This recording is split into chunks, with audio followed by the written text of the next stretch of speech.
Hello everyone, welcome back to my channel. और आज हम करने वाले हैं 30 क्वेश्चंस टीचिंग एप्टीट्यूड के। और सारे ऑप्शंस मैं यहाँ पे आपको समझाऊंगी। अगर आपको क्वेश्चन देखकर ऑप्शन देख के आंसर अगर समझ आ रहे हैं तो आप लोग स्किप कर करके वीडियो को देख सकते हैं, क्योंकि मैं वीडियो थोड़ी सी लंबी हो सकती है, क्योंकि जो नए कैंडिडेट है जिनका बेसिक क्लियर नहीं है टीचिंग एप्टीट्यूड में, तो उनको थोड़ा सा समझाना पड़ेगा मुझे, क्योंकि मुझे काफ़ी कमेंट आ रहे हैं इस चीज़ के लिए कि उसको आप डिफ़ाइन कीजिए। तो वही है, तो आज की वीडियो में मैं वही बताने वाली हूँ। तो पहला क्वेश्चन है, शिक्षा का उद्देश्य क्या होना चाहिए। तो टीचिंग एप्टीट्यूड में आपको सबसे पहली चीज़ ये ध्यान रखनी है कि आपको बच्चे को गलत साबित नहीं करना है। बच्चा हर हाल में सही है, अगर वो फेल भी हो रहा है तो इसके जिम्मेदार आप हैं, शिक्षण व्यवस्था है, लेकिन बच्चा गलत नहीं है। तो बच्चे को सर्वोपरि रखना है। बच्चा बच्चा बच्चा बच्चा भगवान, बच्चा सब कुछ, ठीक है। तो इस तरीके से आपको जो आंसर है वो सही आंसर फाइंड आउट करने में बहुत आसानी होगी। और यही चीज़ हमें डाइट में सिखाई गई थी, और यही चीज़ मैं यूट्यूब के थ्रू आपको समझा रही हूँ कि हमें बच्चे को प्रायोरिटी रखनी है। और बच्चा शिक्षा के लिए नहीं है, शिक्षा बच्चे के लिए है, ठीक है। तो इस चीज़ को आप ध्यान रखेंगे, इस स्टेटमेंट को, तो आप इजीली आंसर को फाइंड आउट कर पाएंगे। अब यहाँ पे पहला क्वेश्चन है, शिक्षा का उद्देश्य क्या होना चाहिए। तो देखो यहाँ पे शिक्षा का उद्देश्य विद्यार्थियों की आर्थिक योग्यता का विकास, विद्यार्थियों की सामाजिक योग्यता का विकास, पढ़ने में सक्षम। तो ये तीनों ही चीज़ें चौथे ऑप्शन में समाई हुई हैं कि बालकों का सर्वांगीण विकास।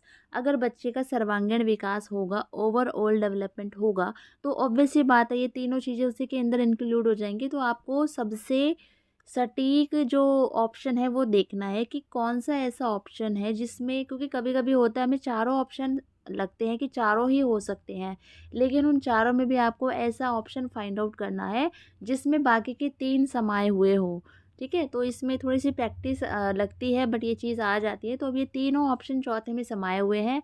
और ये हमेशा बात ध्यान रखना कि शिक्षा का उद्देश्य बच्चों का सर्वांगीण विकास करना ही होता है। और इस स्टेटमेंट को आप रट भी सकते हो, ठीक है। अगला क्वेश्चन है हमारा, एनसीटीई का पूरा नाम क्या है। तो NCTE national council for teacher education, जो भी आपके टीचिंग प्रोग्राम हैं वो सब एनसीटीई के अंडर आते हैं, वही सब देखता है, वही अथॉरिटी जो आपका रिकॉग्निशन लेटर होता है सब वही प्रोवाइड करता है।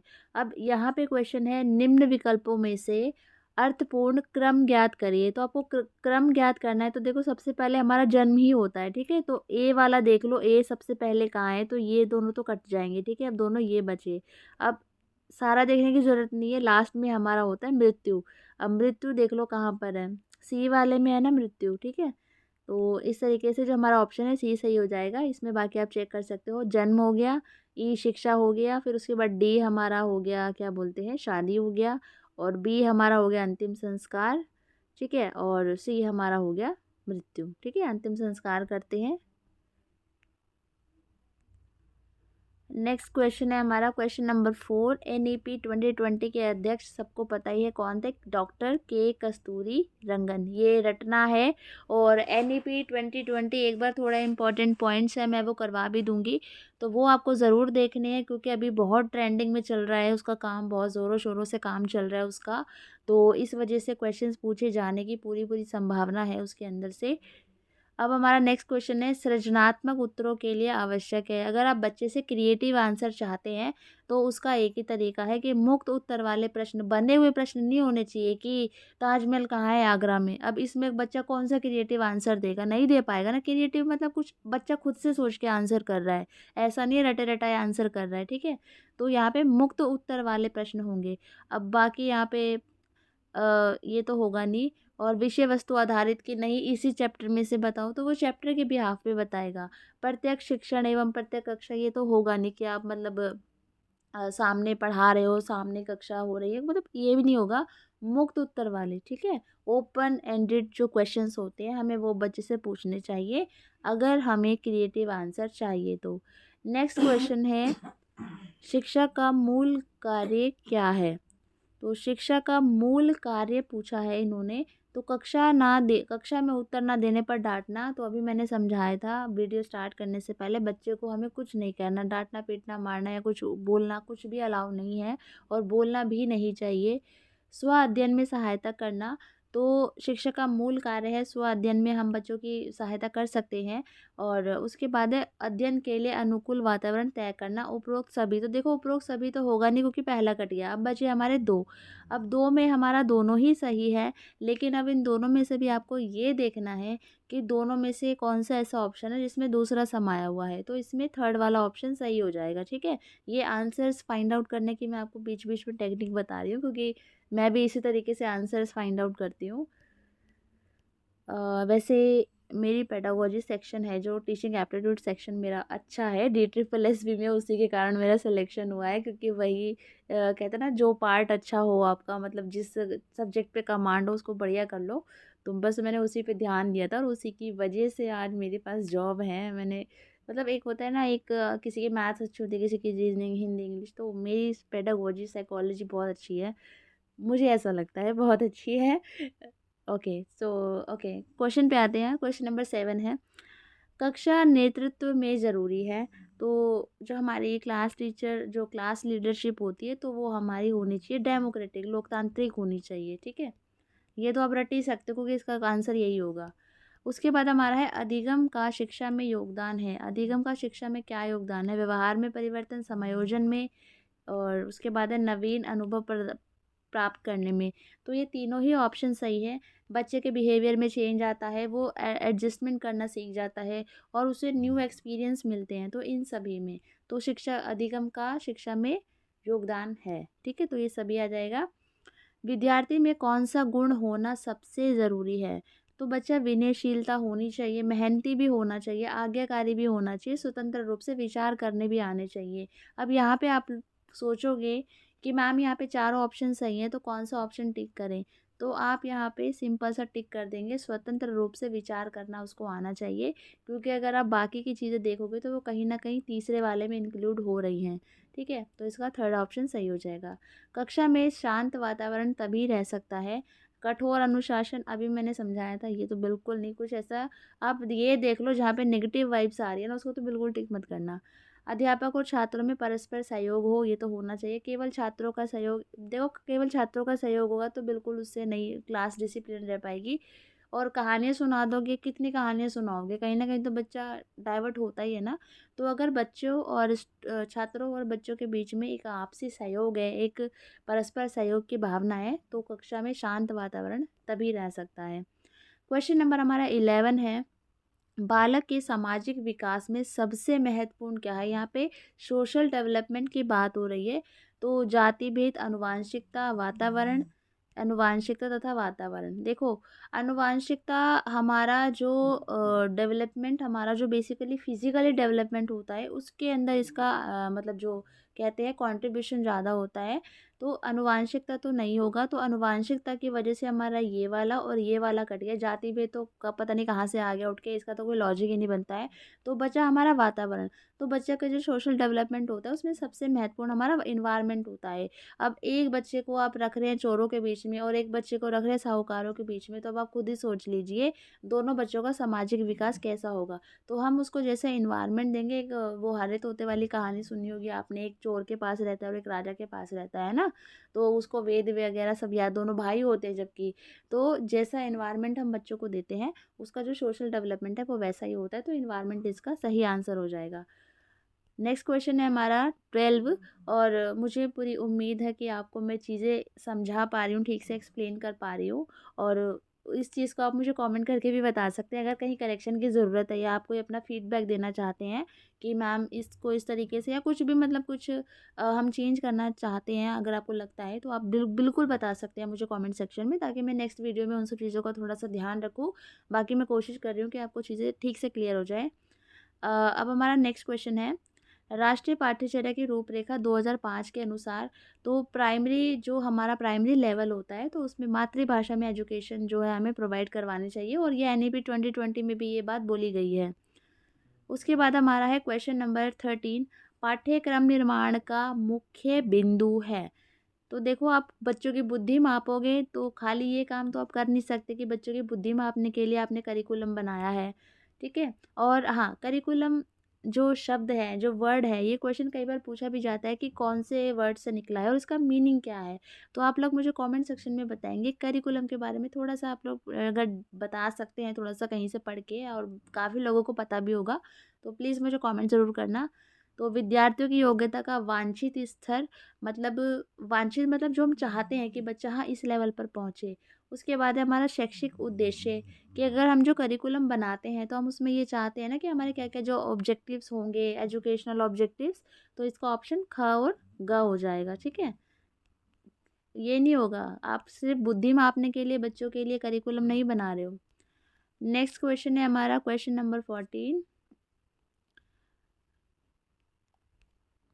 ओके, क्वेश्चन नंबर 14 है, राष्ट्रीय पाठ्यचर्या की रूपरेखा 2005 किस सूझ के आधार पर पाठ्यचर्या के बोझ को कम करने पर बल देती है?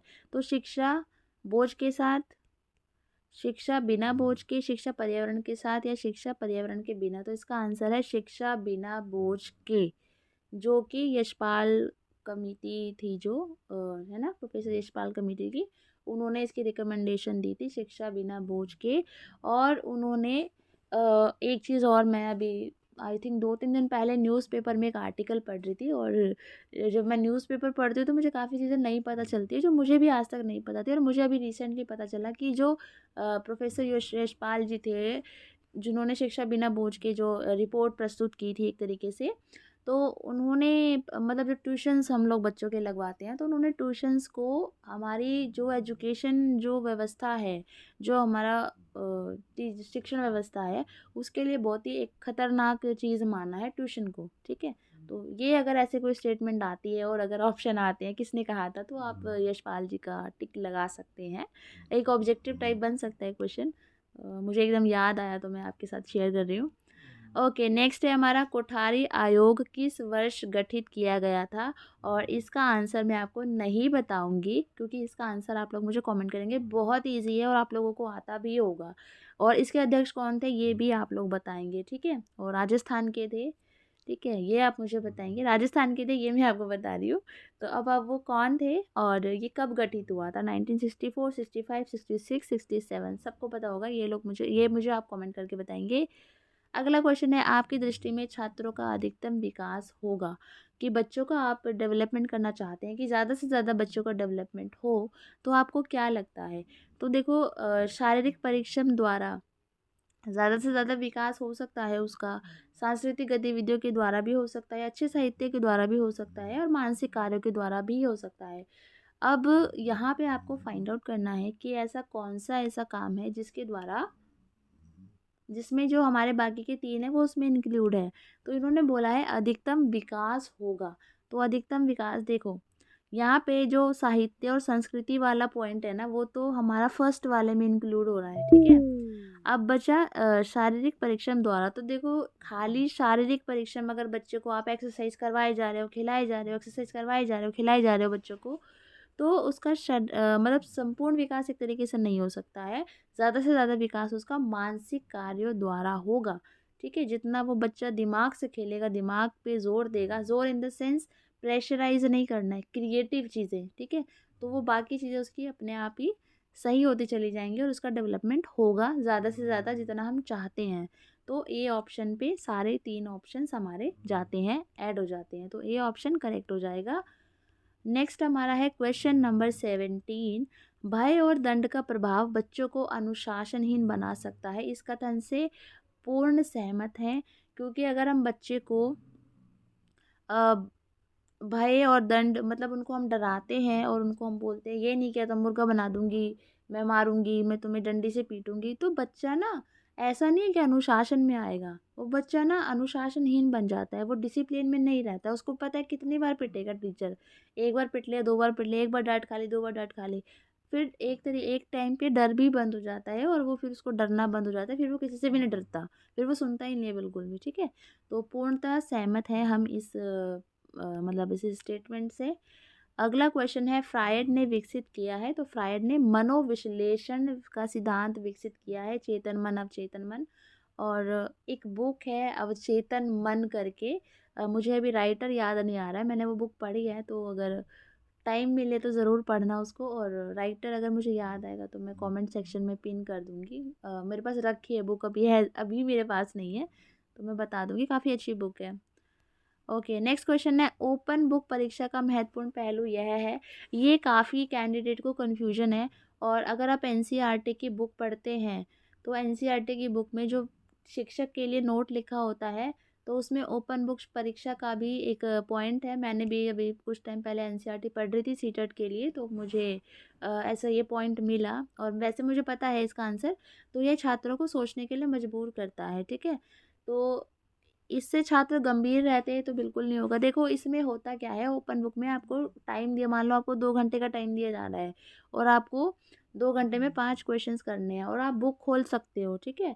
इसमें कोई ऐसा नहीं है कि, बट उस टाइम पे आपका दिमाग सोचो कितना दौड़ेगा, कि आपको किस तरीके से आंसर कैसे कैसे कहाँ कहाँ से ढूंढोगे, मतलब आपका दिमाग दौड़ेगा कि उस 2 घंटे के अंदर अंदर आपको किस तरीके से बुक में से कौन सी चीज़ कहाँ पे बैठानी है, कौन सा कहाँ सही से लिखना है, किस तरीके से उसको मतलब स्टेप वाइज लगाना है कि पहले क्या, पहले क्या आएगा, इस तरीके से।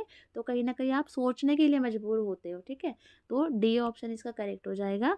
और एनसीईआरटी अगर किसी ने पढ़ी है तो उसको पता ही होगा इसका आंसर।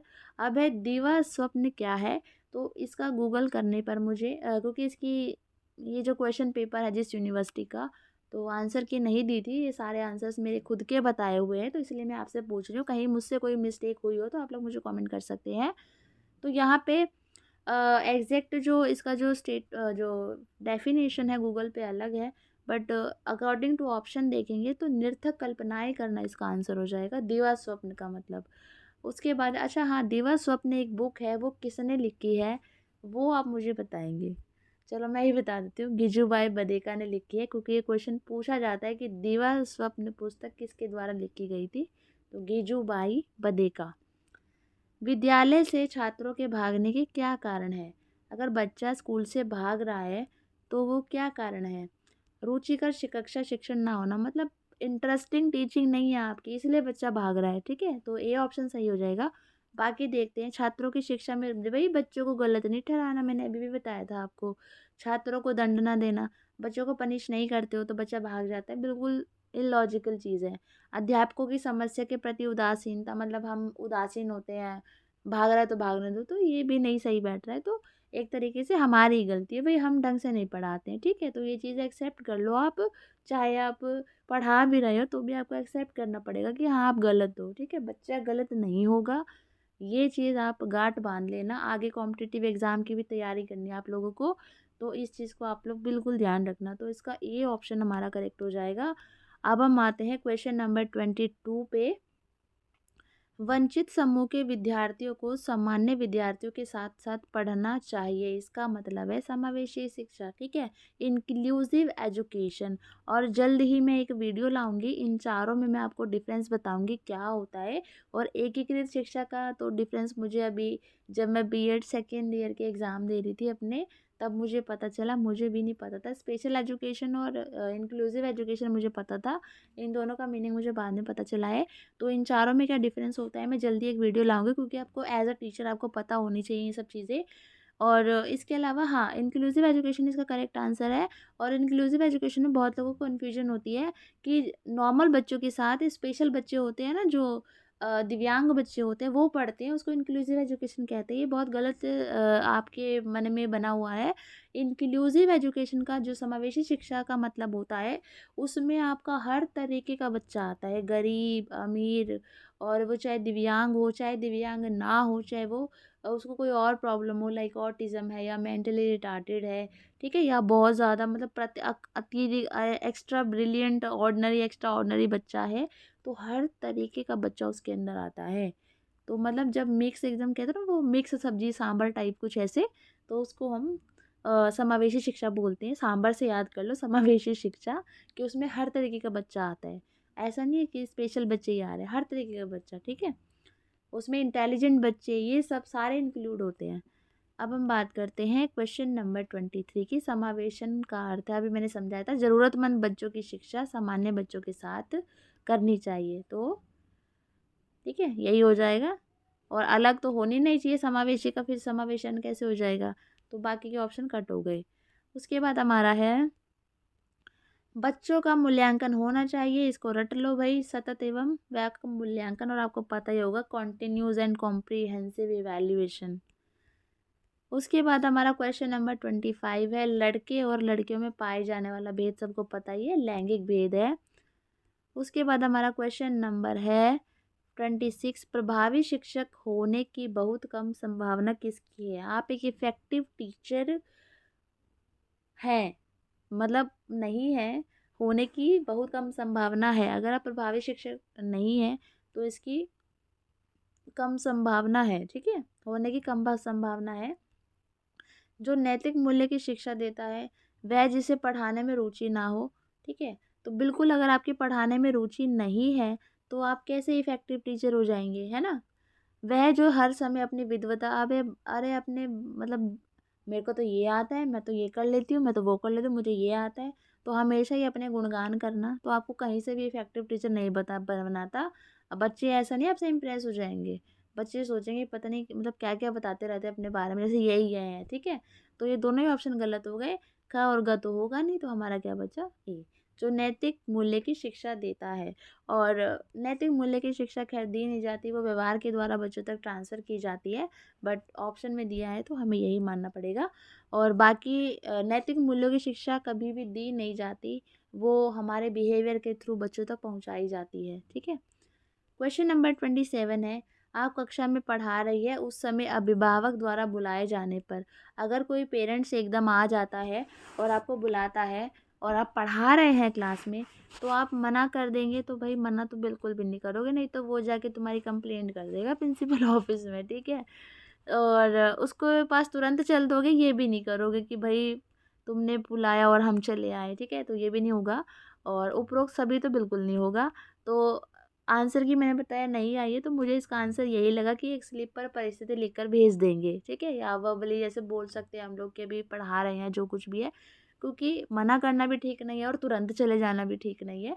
तो उस हिसाब से मुझे बी ऑप्शन इसका करेक्ट लगा। बाकी आपकी क्या राय है वो भी आप लोग मुझे कमेंट सेक्शन में बता सकते हो। उसके बाद हमारा है क्वेश्चन नंबर 28 विज्ञान पढ़ने वाले छात्रों में प्रयोग करने की क्षमता का विकास कैसे किया जा सकता है।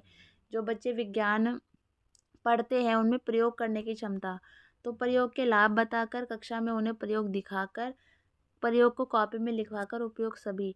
तो इसका आंसर देखो, इसमें अगर एक ऑप्शन होता कि बच्चों से प्रयोग करवाकर, ठीक है, अगर मान लीजिए करवाकर होता तो करवाने वाला जो था ना वही ऑप्शन सही होता, बाकी गलत हो जाते हैं हमारे, क्योंकि बच्चा जो करके सीखता है, जो बच्चा करता है खुद से, ठीक है, तो उससे उसमें जो प्रयोग करने की क्षमता का विकास है वो क्योंकि वो खुद से कर रहा है। तो लेकिन करवाने वाला अभी हमारा ऑप्शन नहीं है, क्योंकि लर्निंग बाय डूइंग एक मोस्ट इम्पॉर्टेंट चीज़ है, एक हमारा बेस है आंसर्स को, सही आंसर को फाइंड आउट करने का, कि बच्चा जो करके सीखता है वो उसके लिए ज़्यादा बेनिफिशियल है, लेकिन इसमें करना है नहीं है। तो इस वजह से हम इनमें से किसी तीन में से किसी एक को भी सही नहीं बता सकते, क्योंकि लिख कर भी मतलब नहीं बता सकते, दिखाकर भी नहीं बता सकते, और लाभ बता, तो इस उस हिसाब से अकॉर्डिंग टू ऑप्शन अगर हम चले तो डी ऑप्शन हमारा करेक्ट है। और बाकी हमारा नहीं तो फिर वही जो मैंने बताया अभी आपको कि करवाकर होता तो हम वही उस पे जाते। क्वेश्चन नंबर 29 है हमारा जो बच्चा शारीरिक रूप से अक्षम है वह निम्न में से किस प्रकार का नहीं हो सकता। जो मतलब फिजिकली एबल है वो बच्चा, लंगड़ा भी बोलना नहीं चाहिए लेकिन ऑप्शन में लिखा है तो हो सकता है, मुझे खुद अच्छा नहीं लगता ये सब बोलना। पोलियोग्रस्त हो सकता है, दृष्टिबाधित, लेकिन जड़ बुद्धि नहीं हो सकता। कोई बच्चा जड़ बुद्धि है, इट डजंट मीन करने, इट डजंट मीन कि वो दिव्यांग भी हो, ठीक है। उसके बाद हमारा आज का लास्ट क्वेश्चन है शिक्षक एवं विद्यार्थी के बीच में कैसा संबंध होना चाहिए। तो सभी, ठीक है, स्नेह का भी, विश्वास का भी, सम्मान का भी। तो आज के हमारे 30 क्वेश्चंस कंप्लीट हो चुके हैं। होप ये क्वेश्चंस आपके लिए हेल्पफुल रहे आपके एग्ज़ाम के लिए। और जिन लोगों को टीचिंग एप्टीट्यूड में समझ नहीं आ रहा था किस तरीके से हम लोग आंसर्स फाइंड आउट करेंगे, तो उनको ये वीडियो ज़रूर हेल्पफुल रहे। और वीडियो आपको कैसी लगी प्लीज़ यार कमेंट करके ज़रूर बताया करो, मुझे आता पता ही नहीं चलता, आप वीडियो ठीक है, आई नो कि आप देखते हो, बट कुछ तो बोल दिया करो, अच्छा बुरा कुछ बुरा ही लिख दिया करो, ताकि मुझे पता चल जाए कि कुछ गलत है तो मैं नेक्स्ट वीडियो में ध्यान रखूँ। और कुछ अच्छा है तो वो भी बता सकते हो। थोड़ा सा अच्छा लगता है यार, कनेक्टिविटी है मेरे साथ, और कनेक्टिंग हो तो अच्छे से कनेक्टेड रहने में फ़ायदा है, मुझे लगता है हम दोनों को ही, आपको भी और मुझे भी। सो thank you so much everyone, और अच्छे से अपनी तैयारी करो। और एग्ज़ाम वैसे मार्च तक हो जाएगा, क्योंकि आफ्टर 1 मंथ आपका एग्ज़ाम हो जाता है, तो वही 15 तक मैंने वीडियो में बताया भी था आपको। बाकी जो भी अपडेट रहती है मैं आपको बताती हूँ। और हाँ, एक क्वेरी और आ रही है कि मैम मिस्टेक्स हो गई हैं फॉर्म भरते हुए, तो मैंने एक वीडियो बनाई हुई है मिस्टेक के रिगार्डिंग, तो वो देख लेना, उससे आपका प्रॉब्लम सॉर्ट आउट हो जाएगा। So thank you and good night. 12:45 हो गए हैं वीडियो रिकॉर्ड करते करते। Good night. Hello everyone, welcome back to my channel and this is Jyoti here. और आज की वीडियो में हम लोग 30 क्वेश्चंस करने वाले हैं, जो कि आपके जीएस से रिलेटेड है। और मैं पूरी उम्मीद करती हूँ आपके एग्ज़ाम के पॉइंट ऑफ व्यू से ये आपके लिए बहुत हेल्पफुल रहे। तो यहाँ पे आप लोग देख सकते हैं कि जो पहला क्वेश्चन यहाँ पूछा गया है वो है, मैगसेसे पुरस्कार पाने वाले पहले भारतीय कौन थे। तो यहाँ पे आपको 4 ऑप्शंस दिए गए हैं, रविंद्रनाथ टैगोर, विनोबा भावे, दयानंद सरस्वती या फिर महात्मा गांधी। तो इसका आंसर हो जाएगा आपका विनोबा भावे। देन उसके बाद हमारा क्वेश्चन नंबर 32 है, भारत में वर्तमान कितने हाई कोर्ट्स हैं। तो हमारे 25 हाई कोर्ट्स हैं अभी प्रेजेंट में। उसके बाद हमारा क्वेश्चन नंबर 33 है, भारत का संवैधानिक मुखिया कौन होता है। तो वो होता है हमारा संवैधानिक मुखिया राष्ट्रपति। क्वेश्चन नंबर हमारा 34 है, बुली शब्द का प्रयोग किस खेल के लिए किया जाता है। तो इसका जो आंसर है वो है हमारा हॉकी। हॉकी में बुली शब्द का प्रयोग किया जाता है। क्वेश्चन नंबर 35 है, भाषा का महत्वपूर्ण कार्य क्या है। तो भाषा का सबसे महत्वपूर्ण कार्य होता है कम्युनिकेशन करना, ठीक है। तो संप्रेषण इसका सही आंसर हो जाएगा। देन उसके बाद हमारा क्वेश्चन नंबर 36 है, नागपुर में कौन सा फल प्रसिद्ध है। और इसका आंसर सबको पता ही होगा कौन सा है, संतरा इसका करेक्ट ऑप्शन है। तो संतरा इसका सही आंसर हो जाएगा। क्वेश्चन नंबर 37 है, सबसे प्राचीन वेद कौन सा है। सबको पता है कौन सा है, ऋग्वेद है। उसके बाद हमारा क्वेश्चन नंबर 38 है, NCERT कहाँ स्थित है। जो NCERT स्थित है हमारी दिल्ली में, जो कि मेरे घर के बिल्कुल पास है NCERT। NCERT की आप लोग फुल फॉर्म बताएंगे मुझे कमेंट सेक्शन में। और NCTE का स्थापना दिवस किस डेट को मनाया जाता है ये भी आप बताएंगे, ठीक है। बताना ज़रूर मुझे, I will wait. Question number 39 है, भारत के जो शिक्षा मंत्री है वर्तमान में, प्रेजेंट में पूछा है, वो कौन है। तो कौन है आपको बताना है। तो धर्मेंद्र प्रधान इसका करेक्ट ऑप्शन है। उसके बाद हमारा है क्वेश्चन नंबर 40, कथक किस राज्य का शास्त्रीय नृत्य है। ये इन्होंने पूछा है। तो कथक किसका है हमारा, ये उत्तर प्रदेश का। उसके बाद हमारा है क्वेश्चन नंबर 41, ऑस्कर पुरस्कार का संबंध। तो ऑस्कर आपको पता है किस में मिलता है, सिनेमा में मिलता है, सबको पता ही होगा। उसके बाद हमारा क्वेश्चन नंबर 42 है, कौन सा तत्व सबसे कठोर है। और इसका आंसर भी सब जानते होंगे। तो हीरा इसका करेक्ट ऑप्शन है, और ये सबको पता ही होगा कि जो सबसे कठोर तत्व है हमारा, तो वो हमारा है हीरा, ठीक है। उसके बाद हमारा है question number 43, national mountain climbing day कब मनाया जाता है। ये आपको बताना है, 1 अगस्त, 2 अगस्त, 3 अगस्त या फिर 4 अगस्त। तो इसका जो करेक्ट ऑप्शन है वो है हमारा 1 अगस्त। तो जो नेशनल माउंटेन क्लाइंबिंग डे है वो 1 अगस्त को मनाया जाता है। क्वेश्चन नंबर अगर हम 44 की बात करें, तो डूरंट कप जो है उसका संबंध किस खेल से है। तो इसका आंसर भी मुझे लगता है सबको पता ही होगा। तो इसका आंसर है फुटबॉल। फुटबॉल का जो है वो डूरंट कप जो है वो फुटबॉल में दिया जाता है। उसके बाद हमारा क्वेश्चन नंबर 45, उन्मेष और उत्कर्ष उत्सव का आयोजन कहाँ किया जा रहा है। तो ये करंट का एक क्वेश्चन मान सकते हैं हम इसको, और मान कह सकते हैं ही, क्योंकि किया जा रहा है, इस तरीके से इन्होंने पूछा है। तो इसका जो हमारा आंसर हो जाएगा, इसका आंसर है हमारा भोपाल, ठीक है। तो ये करंट अफेयर के क्वेश्चन भी पूछ लिए जाते हैं बीच बीच में आपसे, तो आपको थोड़ा सा डे टू डे क्या चल रहा है तो आपको थोड़ा सा वो भी ध्यान रखना है। तो उन्मेष और उत्कर्ष उत्सव का आयोजन कहाँ किया जा रहा है, तो इसका आंसर जो आपका हो जाएगा हमारा भोपाल। ठीक है,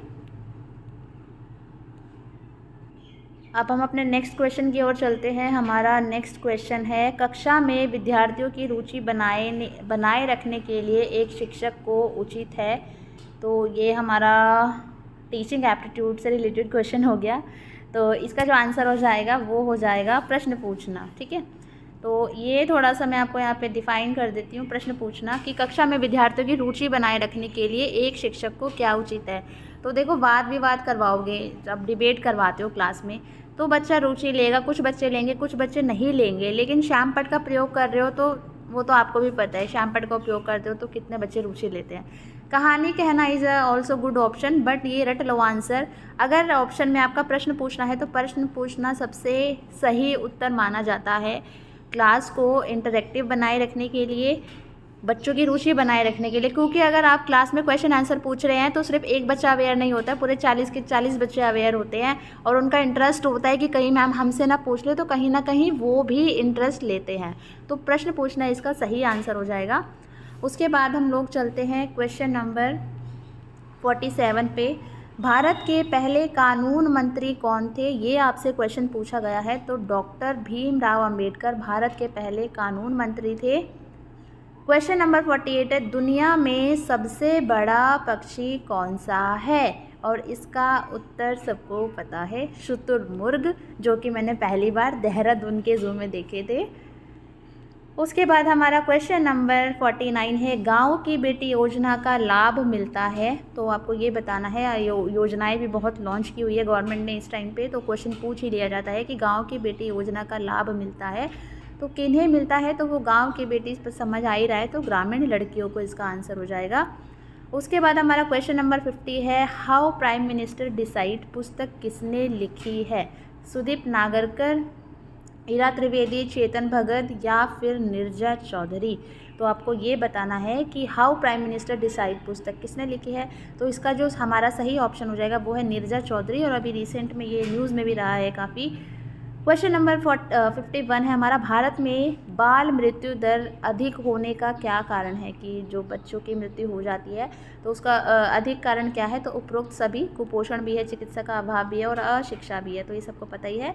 क्वेश्चन नंबर 52 है, किस में रीढ़ की हड्डी पाई जाती है, जोंक, सर्प, केंचुआ, सेंटीपीड। ठीक है, तो इस ऑप्शन में काफ़ी ज़्यादा कन्फ्यूजन भी है, और जैसे कि मैं आपको बता चुकी हूँ कि आंसर की इसकी नहीं आई थी ऑफिशियल आंसर की, तो जो भी आंसर्स मैं बता रही हूँ मैंने खुद सर्च किए हैं तो वही आंसर्स मैं बता रही हूँ। बट कहीं कोई कैंडिडेट अपना अगर सजेशन रखना चाहता है तो वो प्लीज़ मुझे कमेंट कर सकता है कि मैम नहीं, इसका आंसर या ये होना चाहिए, क्योंकि कोई भी परफेक्ट नहीं है, गलतियाँ हर किसी से होती है।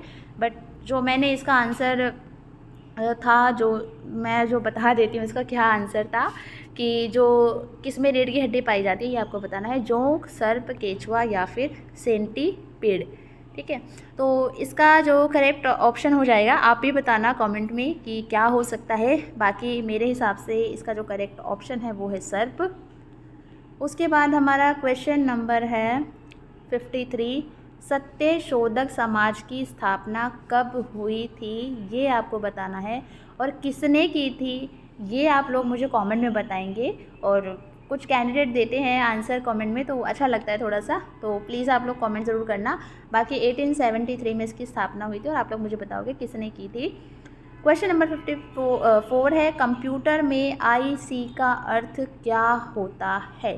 कंप्यूटर में IC का अर्थ क्या होता है, यहाँ पे ये क्वेश्चन पूछा गया है आपसे, तो इसका आंसर है इंटीग्रेटेड सर्किट। क्वेश्चन नंबर अगर हम 55 की बात करें, कंप्यूटर के प्रोसेसर की गति को मापा जाता है, तो कंप्यूटर की प्रोसेसर की जो गति होती है उसको किस में मापा जाता है, हर्ट्ज़, बाइट, ग्राम या इनमें से कोई नहीं। तो इसका करेक्ट ऑप्शन है हर्ट्ज़ में। क्वेश्चन नंबर 56 है, कंप्यूटर विज्ञान में किलोबाइट मान का कितना बाइट होता है, 1000, 1004, 1024 या फिर 2041। तो इसका करेक्ट ऑप्शन है 1000। क्वेश्चन नंबर 57, सीखने को प्रभावित करता है, लर्निंग को कौन कौन सी चीज़ें इफेक्ट करती हैं। प्रशासनिक, मनोवैज्ञानिक, आर्थिक या फिर राजनीतिक वातावरण। तो इसका जो मेन है हमारा मनोवैज्ञानिक वातावरण की जो सीखने को प्रभावित करता है वो हमारा होता है मनोवैज्ञानिक वातावरण। ठीक है।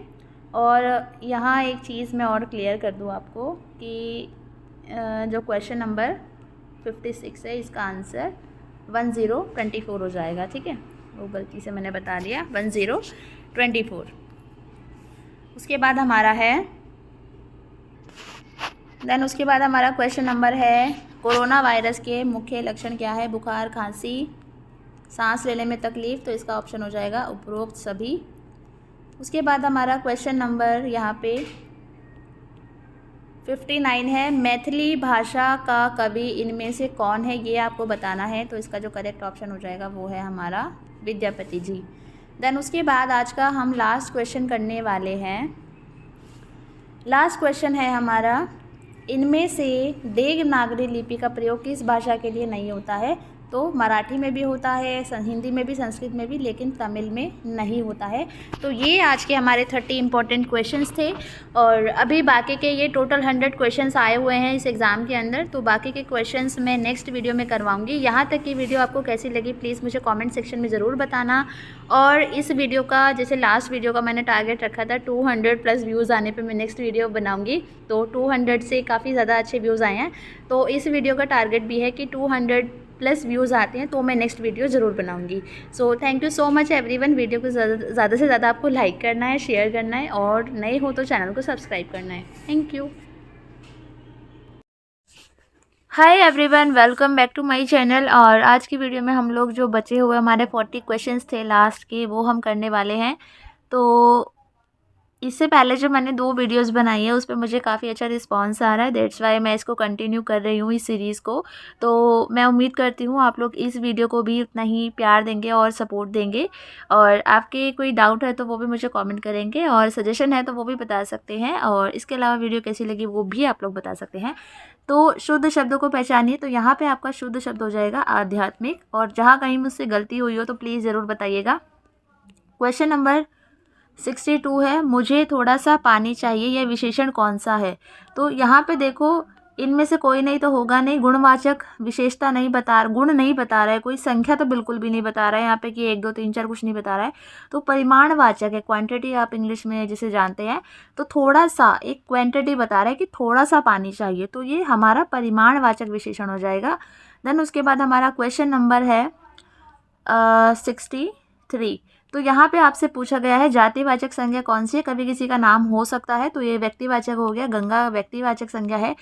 और सुंदरता भाववाचक संज्ञा है। तो यहाँ पे जो गाय है वो हमारी हो जाएगी जातिवाचक संज्ञा, जो पूरी जाति का बोध करवाती है। लेकिन अगर मैं यहीं पर कहूँ कि नंदनी गाय, ठीक है, नंदनी गाय या सीमा गाय या कुछ भी नाम रख सकती है, जब मैंने उसका नामकरण कर दिया तो वो व्यक्तिवाचक हो जाएगा। लेकिन गाय कोई नाम नहीं है कि पूरी जाति को मतलब रिप्रेजेंट करता है, तो इसलिए जातिवाचक संज्ञा हो गई है।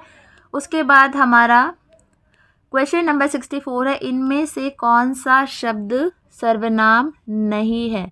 ये आपको बताना है। तो इनमें से कौन सा शब्द है सर्वनाम नहीं है? तो पहला ऑप्शन है कुछ, दूसरा ऑप्शन है हमारा क्या, और तीसरा ऑप्शन है कौन, और चौथा ऑप्शन है इधर। तो इनमें से कौन सा शब्द सर्वनाम नहीं है? तो सर्वनाम आपको पता होंगे, सर्वनाम क्या होते हैं? जो हमारे संज्ञा के स्थान पर प्रयुक्त होते हैं उनको हम सर्वनाम शब्द कहते हैं।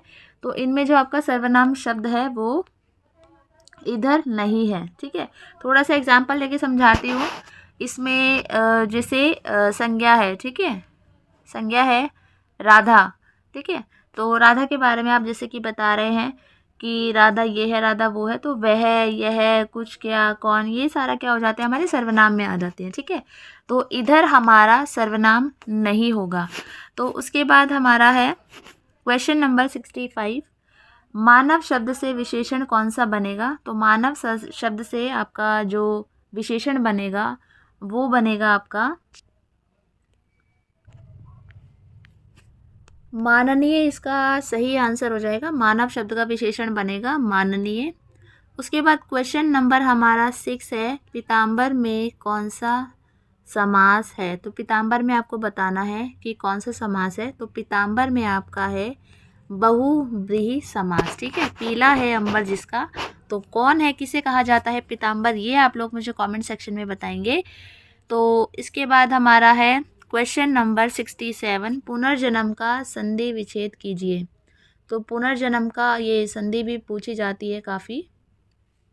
तो हमारा पुनर्जन्म का संधि विच्छेद हो जाएगा पुनः जमा जन्म। ये हमारी विसर्ग संधि है। 68 है, थॉर्नडाइक कहाँ के मनोवैज्ञानिक थे। तो थॉर्नडाइक अमेरिका के मनोवैज्ञानिक थे। उसके बाद हमारा क्वेश्चन नंबर 69 है, ग्रीष्म का पर्यायवाची शब्द आपको बताना है। तो ग्रीष्म मतलब क्या होता है, गर्मी। ठीक है, तो इसका जो आंसर हो जाएगा वो हो जाएगा गर्मी। देन उसके बाद हमारा क्वेश्चन नंबर 70 है, चूरन का तत्सम शब्द। तत्सम शब्द जो संस्कृत में जैसे हैं वैसे ही जो यूज़ होते हैं, जो चेंज नहीं हुए हैं, एज इट इज़। सम मतलब समान, इस तरीके से मैंने इसको याद किया हुआ है। तो इसका जो सही उत्तर हो जाएगा, चक्षु सबको पता है कि क्या होता है, आंखें होती है ना, तो चूर्ण। ठीक है, चूर्ण इसका सही आंसर हो जाएगा। और उसके बाद हमारा क्वेश्चन नंबर 71 है, कौन सा शब्द तद्भव है, जो चेंज होके यूज़ होते हैं, जो संस्कृत के शब्द है लेकिन अब वो हिंदी में हमारे जो है चेंज होके यूज़ होते हैं। तो आपको यहाँ पे बताना है मधुप, मधुकर, भ्रमर या फिर भंवरा। तो भंवरा इसका सही आंसर हो जाएगा, बाकी सभी तत्सम शब्द हैं।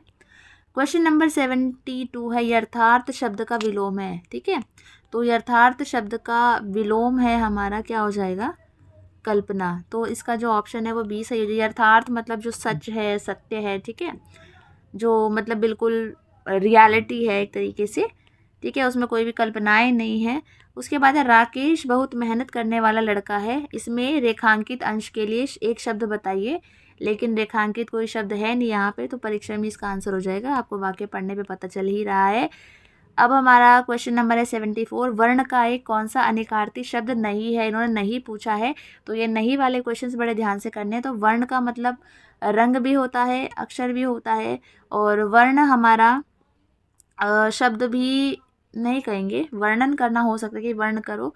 तो शब्द इसका कहीं ना कहीं मुझे लग रहा है कि सही आंसर है, कि शब्द मतलब नहीं होता, वर्ण का अक्षर होता है इसका मतलब। ठीक है, बाकी आपकी क्या राय है, आप लोग मुझे कमेंट सेक्शन में बता सकते हैं।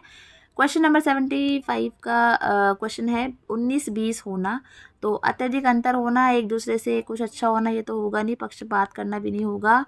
उसके बाद हमारा है बाह्य समानता, और ये भी नहीं होगा।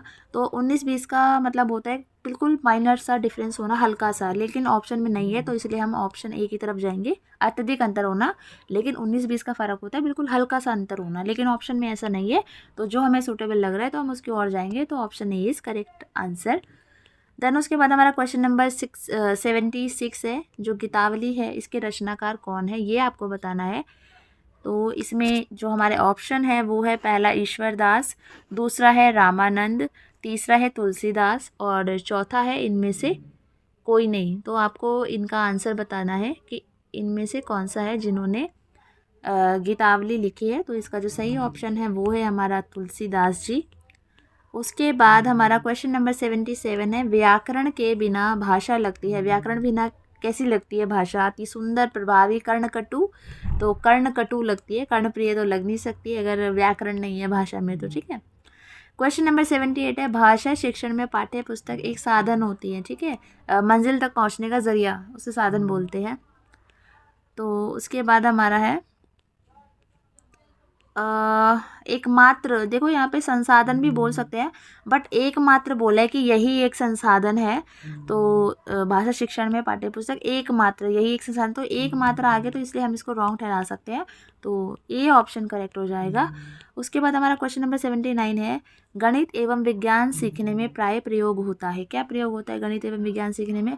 प्रयत्न और भूल का सिद्धांत। ठीक है, कि बच्चा बार बार ट्राई करता है, उससे गलती होती है और वो सीखता है। और ये थॉर्नडाइक का दिया हुआ, थॉर्नडाइक जी की दी हुई थ्योरी है, जो कि उन्होंने बिल्ली पर की थी, और आप लोगों को पता ही होगा।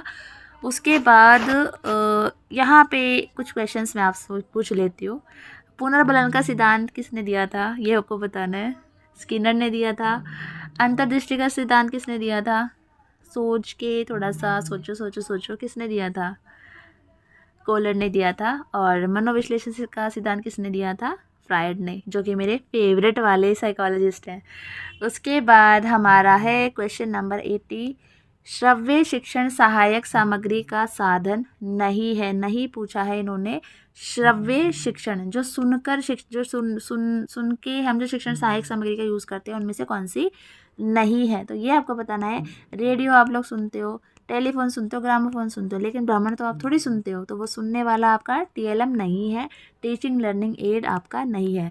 तो इसका जो सही ऑप्शन हो जाएगा वो हो जाएगा हमारा भ्रमण। ठीक है।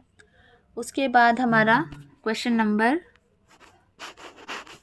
81 है। अब हमारी रीजनिंग स्टार्ट हो चुकी है और मैं पूरी भरपूर वाली कोशिश करूँगी कि आपको मैं अच्छे से समझा सकूँ।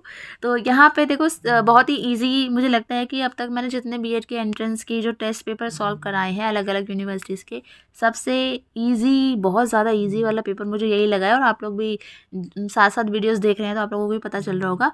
तो यहाँ पर ये नंबर सीरीज़ है, आपको पता करना है। तो देखो सिंपल सा है, 4 से 10 के बीच में कितना गैप है, 6 का गैप है। ठीक है। 10 से 22 के बीच में कितने गैप है, 12 का गैप है। और 12 से 46 के बीच में 24 का गैप है, यानी इसका डबल हो रहा है। 6 कम से 6 दूनी 12, सॉरी 6 का डबल हो गया 12, 6 और 6 12, 12 और 12 24। अब 24, ठीक है। अब 24 और 24 कितना होता है, 4 और 4 8 और ये 48 होता है। ठीक है। तो अब 46 से लेकर जो नेक्स्ट नंबर होगा उसमें 48 का गैप आ जाएगा। ठीक है। तो 6 का डबल हो गया 12, 12 का डबल 24, 24 का डबल कर दो 48। ठीक है। तो 46 में 48 जब आप प्लस करोगे तो कितना आ जाएगा, 8 + 6 कितना हो गया हमारा, ये हमारा हो गया 14, 4 इधर आ गया, देन 4 + 4 8 एंड ये 9। तो ऑप्शन में हमारा 94 आंसर है, तो आपका ये वाला आंसर हो जाएगा। देन उसके बाद हमारा क्वेश्चन नंबर 82 है। तो यहाँ पे देखो A 1 नंबर पे आता है, D 4 पे आता है, H 8 पे आता है, M 13 पे आता है। ठीक है।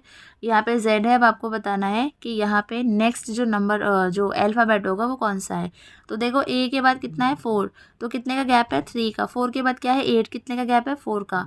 8 के बाद कितना है 13, 5 का गैप है। तो यानी 3 4 5, तो नेक्स्ट गैप कितने का हो जाएगा 6 का। तो 13 में आप 6 ऐड करोगे तो कितना हो जाएगा, प्लस करोगे तो 9 और ये 19 नंबर पे हमारा एस आता है। तो इसका जो सही आंसर हो जाएगा वो हो जाएगा हमारा एस।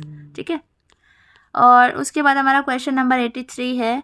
एडिशन को ये लिखा जाता है तो टाइड को क्या लिखा जाएगा। देखो सिंपल सा है, टाइड यहाँ देख लो बन रहा है क्या इससे, तो बन रहा है TIDE। ठीक है। तो अब हर नंबर के नीचे यहाँ पर आप लोग देखेंगे हर नंबर का एक, जैसे E का कोड 3 है, D का कोड 8 है, I का कोड 9 है, इस तरीके से। तो यहाँ पे पहला क्या है T, तो T का कोड देख लो आप लोग 4 नंबर पे है तो T1, तो 1 हो गया। ठीक है। और फिर उसके बाद है I का कोड क्या है हमारा 9। ठीक है। उसके बाद हमारा D का कोड क्या है हमारा 8, और उसके बाद हमारा E का कोड क्या है 3, तो 1983 आपका करेक्ट ऑप्शन हो जाएगा। उसके बाद हमारा क्वेश्चन नंबर 84 है। यदि DH E6 EZ और G is equal to N है तो K का क्या होगा। देखो D आता है हमारा 4 नंबर पे, H आता है 8 नंबर पे, E आता है 5 नंबर पे, J आता है 10 नंबर पे, डबल हो रहा है, 4 का 8 हो गया, 5 का 10 हो गया, G 7 पे, N 14 पे, 7 और 7 14 डबल हो गया। तो K 11 है, 11 का डबल करोगे 22 और 22 नंबर पे आपका आता है V। ठीक है। और आपको नंबर सीरीज़ जो ये अल्फ़ाबेट्स हैं, कौन सा अल्फ़ाबेट किस नंबर पे होता है, तो ये आपको पता होना चाहिए। और आप में से बहुत लोगों को पता होगा, और मैंने इसको ट्रिक से याद किया हुआ है। अगर आप लोग चाहते हैं कि मैं वो ट्रिक आपके साथ शेयर करूँ तो आप लोग मुझे कमेंट करके बता सकते हैं। बहुत ही ईजी ट्रिक से मैंने इसको याद किया हुआ है। तो आप लोग मुझे कमेंट करेंगे तो मैं डेफिनेटली उसके लिए वीडियो ले आऊँगी, तो उससे आपको भी हेल्प हो जाएगी। बाकी वैसे ऐसे कोई नीड नहीं है, आप लोगों को पता ही होगा, बट फिर भी अगर किसी को कोई डाउट हो तो पूछ सकता है। संबंधित शब्द ज्ञात कीजिए। मुख, हाव भाव, संगीत। तो मुख से आपके हाव भाव झलकते हैं, और संगीत जो हमारे मुख से क्या झलकते हैं, हाव भाव। तो संगीत का ध्वनि, कान, धुन, यंत्र। तो संगीत से क्या झलकती है आपकी धुन। ठीक है। उसके बाद हमारा है क्वेश्चन नंबर 86। जीतने पर प्रोत्साहन मिलता है लेकिन जब हम असफल होते हैं तो हमें निराशा होती है। ठीक है। क्वेश्चन नंबर हमारा 87 है। यदि इसका अर्थ ये है, देखो यहाँ पे देखो 2 यहाँ पर बोला है इन्होंने, डिवाइड का मतलब प्लस है, तो तो यहाँ पे डिवाइड है तो यहाँ पे प्लस लगा दिया, फिर 6, और इन ये जो हमारा गुणा का निशान है इसका अर्थ भाग है, तो गुणा के बदले हम लोग भाग लगा देंगे, फिर 6 आ गया, फिर यहाँ पे डिवाइड है, डिवाइड का मतलब प्लस है तो 2 आ गया। अब ये 6 से 6 कर दोगे तो कितना आ जाएगा, यहाँ पे 2 + 1 प्लस में और ये 2, सबको प्लस कर दोगे तो हमारा आ जाएगा 5। तो इसका सही आंसर क्या हो जाएगा हमारा 5। होप आपको मैं रीजनिंग समझा पा रही हूँ ठीक से, मुझे तो समझ आती है। मैं पहली बार रीजनिंग की वीडियो बना रही हूँ, इससे पहले मैंने कभी रीजनिंग की वीडियो नहीं बनाई है, और पता नहीं आपको समझ आ रहा होगा कि नहीं। बाकी जो सब्जेक्ट है मैं पढ़ा लेती हूँ, बट रीजनिंग आई थिंक पता नहीं आपको समझ आ रही होगी कि नहीं। ईजी है, बहुत कर लोगे आराम से। तो जितना मैं समझा पा रही हूँ ठीक है, मुझे बताना ज़रूर कमेंट करके कि आपको समझ आया कि नहीं आया, ताकि मैं थोड़ा सा और उसको मॉडिफाई कर सकूँ। तो विषम शब्दों को पहचानिए। विषम शब्द आपको पता ही चल रहा है, टमाटर, प्याज, आलू, गाजर सब ज़मीन के अंदर उगने वाले हैं, टमाटर अलग हो जाएगा, ठीक है। उसके बाद हमारा क्वेश्चन नंबर 89 है। देखो 8 अप्रैल को सोमवार पड़ता है, तो बताइए कि तीसरा दिन कौन सा होगा। तो सीधा सा हिसाब लगा लो भाई, 8 अप्रैल को क्या है आपका, मंडे, ठीक है। तो यहाँ से 7 को क्या हो जाएगा, ठीक है। इस तरीके से 6 को, 5 को, 4 को, 3 को, 30 हमें महीने का जो तीसरा दिन है उसका पता करना है। तो 7 तारीख का आपका क्या हो जाएगा, Sunday, Saturday, Friday, Thursday, Wednesday. तो इसका जो सही ऑप्शन है वो है वेंसडे, बुधवार। उसके बाद हमारा क्वेश्चन नंबर 90 है। एक प्रधानाचार्य को होना चाहिए, जो एक प्रिंसिपल है उसको कैसा होना चाहिए। तो छात्रों के लिए प्रेरणादायक होना चाहिए, अध्यापकों के लिए समानता का भाव रखने वाला होना चाहिए, और वो एक कुशल प्रबंधक होना चाहिए। तो उपरोक्त सभी इसका जो सही आंसर हो जाएगा। देन उसके बाद हमारा क्वेश्चन नंबर 91 है। लीप ईयर कौन सा है। लीप ईयर पता करना हो तो जो गिवन नंबर्स है उनको 4 से डिवाइड कर देना, जो पूरा पूरा डिवाइड हो जाएगा वो आपका लीप ईयर होगा। तो इन तीनों को जब आप डिवाइड करोगे तो ये तो 4 से डिवाइड नहीं हो रहा, पूरा पूरा 1600 पूरा डिवाइड हो रहा है, चाहे आप करके देख लो। 4 कम 4, 4 नहीं, 4 3 12, 4 चौक 16, 400, ठीक है। पूरा पूरा डिवाइड हो गया तो लीप ईयर आपका 1600। तो कभी भी लीप ईयर निकालना हो तो गिवन सन को आप 4 से डिवाइड करके देख लो। उसके बाद हमारा है क्वेश्चन नंबर 92। कौन सा शब्द दिए गए अक्षरों के प्रयोग से नहीं बनाया जा सकता। तो सिंपल सा है, लगा लो। पी है, यहाँ पे है, आर है, ओ है, पी है, ई भी है, यहाँ पे ई है, आर भी है, ठीक है। तो प्रॉपर तो बन जाएगा। उसके बाद है हमारा रैपिड, आपको देखना है। आर है, इधर ए है, फिर PPORT, ये भी बन जाएगा। उसके बाद है PIRATE, ये भी बन रहा है। उसके बाद है APPROVE, ठीक है। तो यहाँ पर वी नहीं है, देख लो यहाँ पे वी नहीं है, तो आपका ये अप्रूव नहीं बनेगा, ठीक है। तो आपका जो ऑप्शन हो जाएगा, आपका जो लास्ट वाला है ये आपका सही आंसर हो जाएगा, ठीक है। उसके बाद हम लोग नेक्स्ट क्वेश्चन पे चलते हैं। तो आपका यहाँ पे नेक्स्ट क्वेश्चन है 93। इनमें से जो विजन फोन स्कोप में कौन सा प्रत्यय उपसर्ग जोड़ा जाएगा। उपसर्ग जो आगे लगते हैं जिससे कोई एक अर्थपूर्ण मीनिंगफुल वाला वर्ड बने। तो टेली, ठीक है। तो टेली जोड़ दोगे तो टेलीविजन, टेलीफोन, टेलीस्कोप बन जाएगा, ठीक है। उसके बाद क्वेश्चन नंबर 94 है, जो कि मुझे खुद सॉल्व करना नहीं आ रहा है, तो मैंने अपने किसी फ्रेंड से पूछा था, तो उन्होंने इसका आंसर 81 बताया है। और 81 में भी काफ़ी कैंडिडेट का मैसेज मुझे कमेंट आया था, इससे पहले भी मैंने इस पेपर को सॉल्व कराया है कि इसका आंसर अलग होगा। तो आप लोग प्लीज़ इसे सॉल्व करके बताना, क्योंकि जो क्वेश्चन मुझे नहीं आता मैं उसको एक्सेप्ट कर लेती हूँ कि मुझे नहीं आता। तो ये मुझे नहीं आता, मुझे समझ नहीं आ रहा था, तो मैंने जितना आंसर पूछ के बताया 81 है, क्योंकि मैं पहले ही बता चुकी हूँ इस क्वेश्चन की आंसर की, क्वेश्चन पेपर की आंसर की नहीं आई थी, ठीक है। सीधा मेरिट आई थी। तो आप लोग इसे सॉल्व करके बताना, जिससे भी ये क्वेश्चन आ रहा है समझ, तो प्लीज़ सॉल्व करके ज़रूर बताना कि इसका आंसर आपका क्या आ रहा है। बट मैंने जितना पूछा है और जिनसे पूछा है उनका वो UP PCS का मेंस वगैरह इंटरव्यू वगैरह दिए हैं, तो मुझे लगा बहुत ज़्यादा इंटेलिजेंट है तो उनको पता होगा, तो उन्होंने तो 81 निकाल के दिया है। क्योंकि मेरी रीजनिंग अच्छी है बट इतनी भी अच्छी नहीं है कि सारे क्वेश्चन सॉल्व कर लूँ। उसके बाद क्वेश्चन नंबर 95 है। निम्न में से कौन सी आकृति फ्रेंड, गाइड और फिलोसोफर के बीच के संबंध को दर्शाती है। तो ये हो सकता है, क्योंकि एक फ्रेंड है वो एक गाइड भी हो सकता है, फिलोसोफर भी हो सकता है, और एक गाइड है वो फ्रेंड भी हो सकता है, फिलोसोफर भी हो सकता है, और जो फिलोसोफर है वो गाइड भी हो सकता है और फिलोसोफर भी हो सकता है, ठीक है। तो इस तरीके से इसका जो ऑप्शन हो जाएगा वो हो जाएगा हमारा क। बाकी आपकी क्या राय है, आप भी अपनी राय या बता सकते हैं, बिल्कुल बता सकते हैं, आपका बहुत स्वागत है उस चीज़ के लिए। दिए गए चित्र में कितने वर्ग हैं, तो उसके वर्ग काउंट कर लो, 1 2 3 4 5 6 7 8 9 और ये पूरा 10, फिर ये 11, फिर ये 12 और ये 13 और ये 14। टोटल आपके 14 वर्ग बनेंगे, तो इसमें 14 ऑप्शन में है, डी इसका सही आंसर हो जाएगा। उसके बाद क्वेश्चन है, यदि आप कतार में दोनों सिरों से 11वें स्थान पर हैं तो आपके कतार में कितने आदमी हैं। देखो यहाँ से आप 11वें स्थान पर है और यहाँ से आप 11वें स्थान पे हैं, ठीक है। तो जब कभी ऐसा क्वेश्चन आए तो 11 और 1 माइनस कर देना 10, तो प्लस करोगे 21 आ जाएगा, ठीक है। उसके बाद है, दिए गए चित्र में कितने त्रिकोण बन रहे हैं, तो इसमें भाई 16 बन रहे हैं। एक बार गिन के दिखा देती हूँ, 1 2 3 4 5 6 6, ये 7, ये 8, फिर ये 9 और फिर ये 10, देन उसके बाद ये 11, ये 12, ये 13, ये 14, ये 15, एक और बन रहा था पूरा वाला 16 बन रहे हैं टोटल, ठीक है। अभी इसको गिन लेना आप लोग भी दोबारा।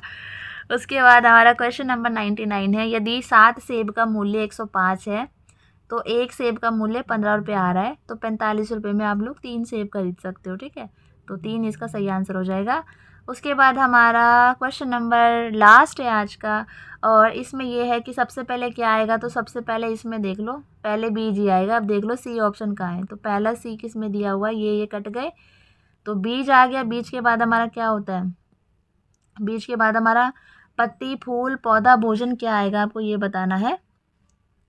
तो इसमें आपका पौधा बनेगा, ठीक है। बीज लगने के बाद पौधा बनेगा, पौधा बनने के बाद आपका इसमें है डी पत्ती आएगी, फिर फूल आएगा और फिर लास्ट में आपका क्या आ जाएगा, बी ऑप्शन क्या आ जाएगा आपका, भोजन, ठीक है।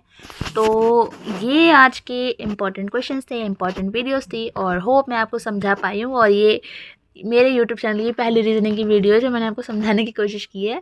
सो thank you so much everyone. और वीडियो कैसी लगी प्लीज़ लाइक ज़रूर कर देना, और हाँ ज़रूर बताना कि कैसी लगी आपको वीडियो। कोई सजेशन हो तो मोस्ट वेलकम। तो थैंक यू सो मच। और किसी क्वेश्चन पे अगर आपको अपनी राय रखनी है तो बिल्कुल रख सकते हैं, क्योंकि मैं आपसे और आप मुझसे, हम ऐसे मिलकर ही सीखते हैं, क्योंकि सबको सब कुछ नहीं आता है। सो thank you so much everyone and good night.